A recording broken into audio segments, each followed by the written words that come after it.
Hello friends, तो हम minerals के नेक्स्ट टॉपिक को डिस्कस करेंगे आज, कैल्शियम, फास्फोरस और क्लोरीन।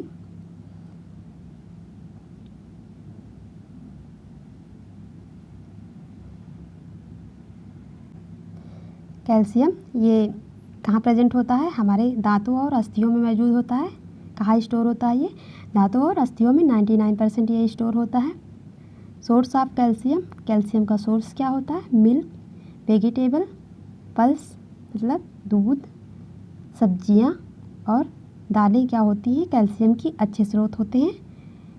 कैल्शियम और फास्फोरस प्रेग्नेंट लेडी और बच्चों में कितने अनुपात में, कितने रेशियो में उपस्थित रहता है? तो 1:1 में। 1:1 मतलब दोनों ही इक्वल मात्रा में इन लोगों को ज़रूरत होती है, प्रेग्नेंट वुमेन एज को और क्या होता है जो शैशव अवस्था वाले बच्चों को।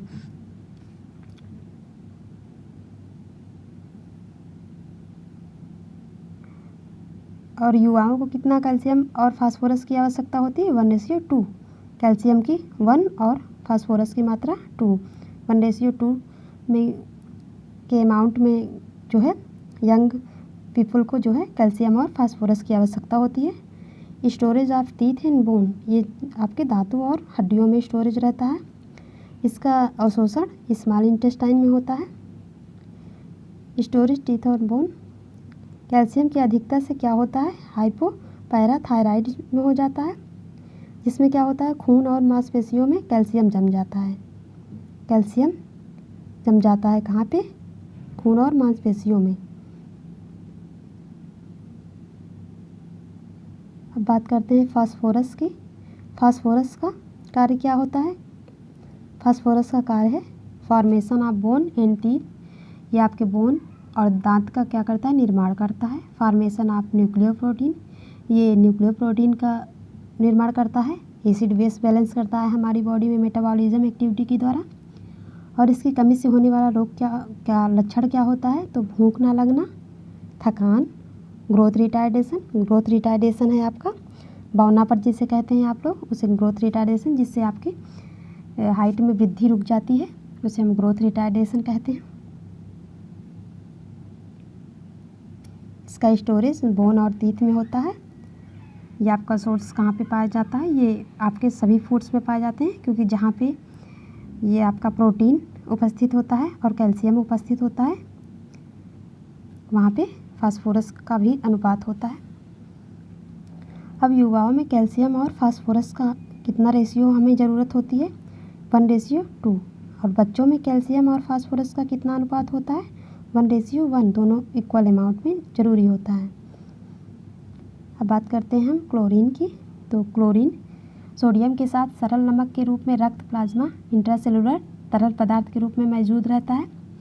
इसका फंक्शन क्या है? तो इसका फंक्शन है एसिड बेस बैलेंस करना, वाटर बैलेंस करना और HCl फॉर्मेशन के लिए, बॉडी ग्रोथ के लिए, construction of muscles. Daily recommended इसकी कितनी होती है? 3 से 9 ग्राम। तो हमने क्या देखा, इसका फंक्शन क्या था? एसिड बेस बैलेंस करना, वाटर बैलेंस, HCl फॉर्मेशन और body growth, construction of muscles. और इसका डेली जो हमें रिक्वायर होता है 3 से 9 ग्राम ज़रूरत होती है इसकी। अब बात करते हैं हम जिंक, मैग्नीशियम, सल्फर और फ्लोरीन की। आइए जिंक के बारे में जानते हैं। यह कोएंजाइम के रूप में मौजूद होता है। और यह किस रूप में? कोएंजाइम के रूप में मौजूद होता है हमारे शरीर में। और इस स्वस्थ व्यक्ति में कितना प्रेजेंट होता है? 140 से 220 मिलीग्राम। 140 से 220 मिलीग्राम। आँखों की आइरिस, रेटिना में पाया जाता है। ये कहाँ पाया जाता है? हमारी आँखों के आइरिस और रेटिना में पाया जाता है ये। सोर्स इसका क्या है? इसका सोर्स है फिश। इसका अवशोषण कहाँ पे होता है? इसका अवशोषण होता है स्मॉल इंटेस्टाइन में। और इसका उत्सर्जन बाय द मल, ये मल के द्वारा होता है। डिजीज इससे क्या होती है? हाइपोग्यूसिया। ये क्या होता है? स्वाद में तीक्ष्णता में कमी आती है, जिसको हम हाइपोग्यूसिया कहते हैं। आइए अब देखते हैं मैग्नीशियम के बारे में। तो मैग्नीशियम के बारे में इसमें क्या है? ये हमारी बॉडी में कितना पाया जाता है, 25 से 30 मिलीग्राम हमारी बॉडी में प्रेजेंट होता है ये। और इसका जो रिच सोर्स होता है वो आपका बादाम होता है। इसके फंक्शन की बात करें तो फंक्शन इसका मेटाबॉलिज्म एक्टिविटी में हेल्प करता है हमारी बॉडी में, और एटीपी का संश्लेषण करता है। क्या करता है ये, मेटाबॉलिज्म में हेल्प करता है और एटीपी का संश्लेषण करता है, सिंथेसाइज करता है हमारी एटीपी को, हमारी बॉडी में प्रेजेंट रहता है। अब देखते हैं हम सल्फ़र को। तो सल्फ़र क्या होता है, शरीर की कोशिकाओं के निर्माण में सहायता करता है। यह मेथियोनिन और सिस्टीन अमीनो एसिड में मौजूद होता है। इसका स्रोत होता है मुर्गी, मछली, अंडा, दूध। ये इसके गुड सोर्स हो गए। इसके गुड सोर्स क्या हैं, मुर्गी, मछली, अंडा और दूध।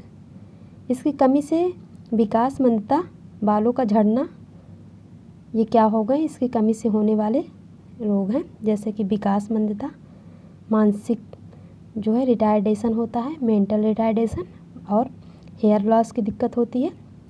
प्रतिदिन हमें कितनी ज़रूरत होती है इसकी, 2 से 2.5 ग्राम हमारी बॉडी को ये ज़रूरत होती है। इसके फंक्शन को देखते हैं हम।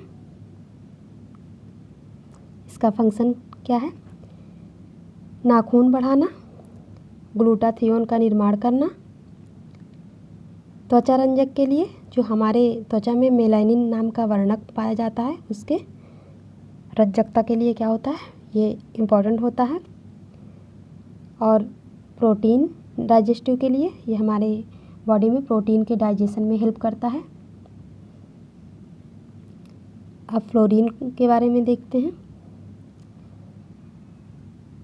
सोर्स ऑफ फ्लोरीन, फ्लोरीन की स्रोत क्या है, मिल्क है, एग है, मीट, सी फूड्स, समुद्र में पाए जाने वाले जितने भी फूड्स हैं। फ्लोरीन के 1 ppm के कम होने से फ्लोरिसिस हो जाता है। क्या हो जाता है, फ्लोरिसिस हो जाता है। डेंटल फ्लोरिसिस 3 से 4 ppm या इससे अधिक फ्लोरीन की मात्रा से होता है।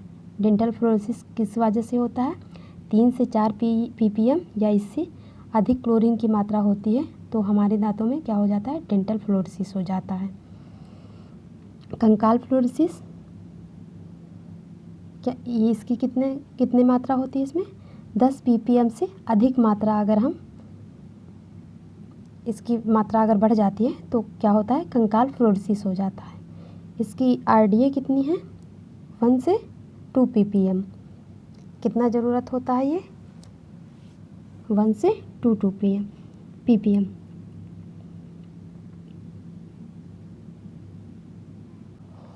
आइए आयोडीन के बारे में बात करते हैं। ये आपका सबसे ज़्यादा इम्पोर्टेंट खनिज लवण है। जो आपके मिनरल से क्वेश्चन पूछे जाते हैं उसमें सबसे ज़्यादा आयोडीन से पूछे जाते हैं।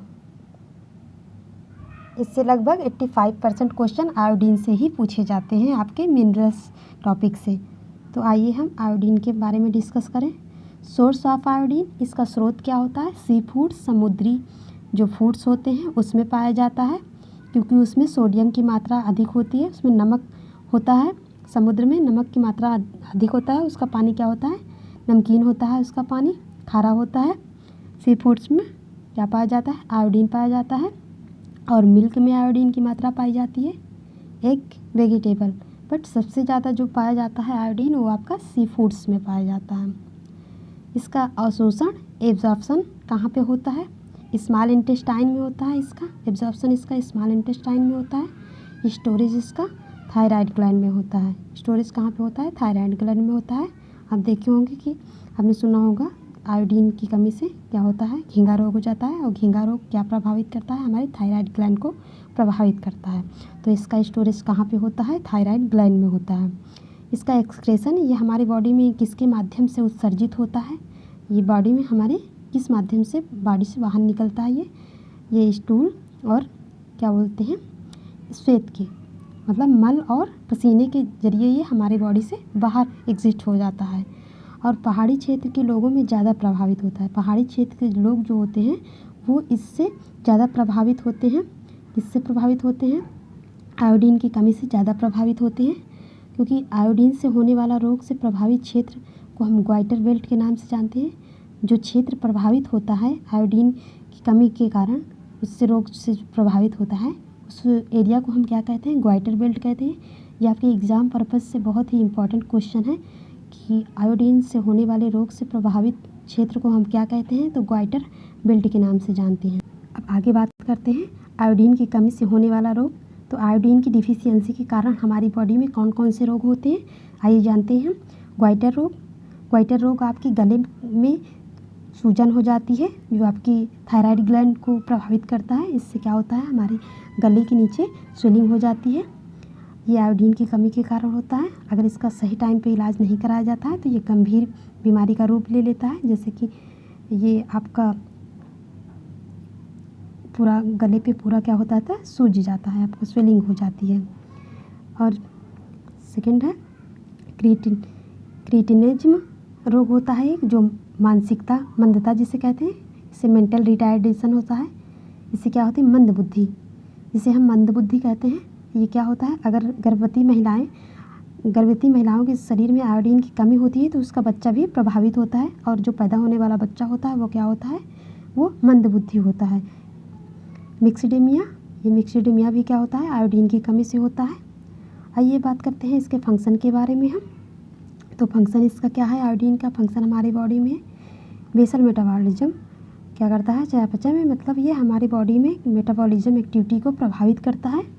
शिशुओं के मानसिक विकास के लिए बहुत ही ज़रूरी होता है। आयोडीन की कमी के कारण क्या होता है, मंदता हो जाता है बच्चों में, तो शिशुओं के मानसिक विकास के लिए भी ये क्या होता है, बहुत ज़्यादा ज़रूरी होता है। और धात्री महिलाओं के दूध निर्माण के लिए, ये लैक्टेशन वुमेन जो होती हैं उसमें क्या होता है, उनके दुग्ध उत्पादन के लिए ये क्या होता है, ज़रूरी होता है। थायरॉक्सिन का निर्माण, थायरॉक्सिन थायराइड हार्मोन जो हमारे बॉडी में होता है, उसका निर्माण के लिए क्या होता है, आयोडीन क्या करता है, मेन फंक्शन उसमें इसका मेन रोल होता है कि थायरॉक्सिन हार्मोन को क्या करता है, रेगुलेट करता है ये। आइए बात करते हैं हम आयरन के बारे में। आयरन खनिज लवण क्या होता है, हमारी रक्त से संबंधित बीमारियों को प्रभावित करता है, और ये क्या करता है, रक्त का निर्माण करता है हमारे बॉडी में। युवा लोगों में ये कितना मौजूद होता है, कितना प्रेजेंट होता है, 4 से 5 मिलीग्राम प्रेजेंट होता है। इसका सोर्स क्या होता है, गुड सोर्स है इसका चौलाई, और इसका सोर्स क्या है, जिगर, मांस, मछली, अंडा, ये हो गया सोर्स इसका आयरन का। और रिच सोर्स जो हो गया चौलाई होती है, जो आपके बरसात के मौसम में आती है। एक्सक्रेशन बाय द टॉयलेट और स्टूल, ये आपके मल और मूत्र के द्वारा हमारी बॉडी से बाहर एग्जिट हो जाता है। एब्जॉर्प्शन इसका कहाँ पे होता है, छोटी आंत में हमारे होता है। ऑलमोस्ट देखा जाए तो जितना भी ये मिनरल साल्ट है और जो आपके विटामिन्स हैं, ये लगभग आपके स्मॉल इंटेस्टाइन में ही जाके ऑब्जॉर्ब होते हैं।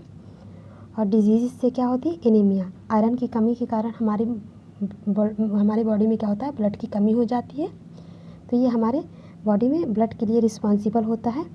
इसका मेन फंक्शन यही है कि हमारी बॉडी में रक्त का निर्माण करता है। अब हम सारे मिनरल्स को पढ़ चुके हैं। नेक्स्ट वीडियो में हम डिस्कस करेंगे इसके MCQ के बारे में, जो एग्ज़ाम में पूछे गए हैं, वो हम इम्पॉर्टेंट क्वेश्चन लेकर आएंगे आपके लिए।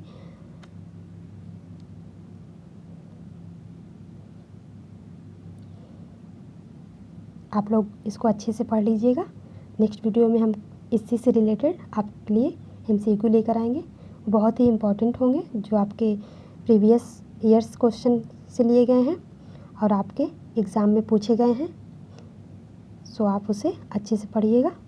नेक्स्ट वीडियो में हम क्या करेंगे, डिस्कस करेंगे मिनरल्स और साल्ट के MCQ करेंगे हम।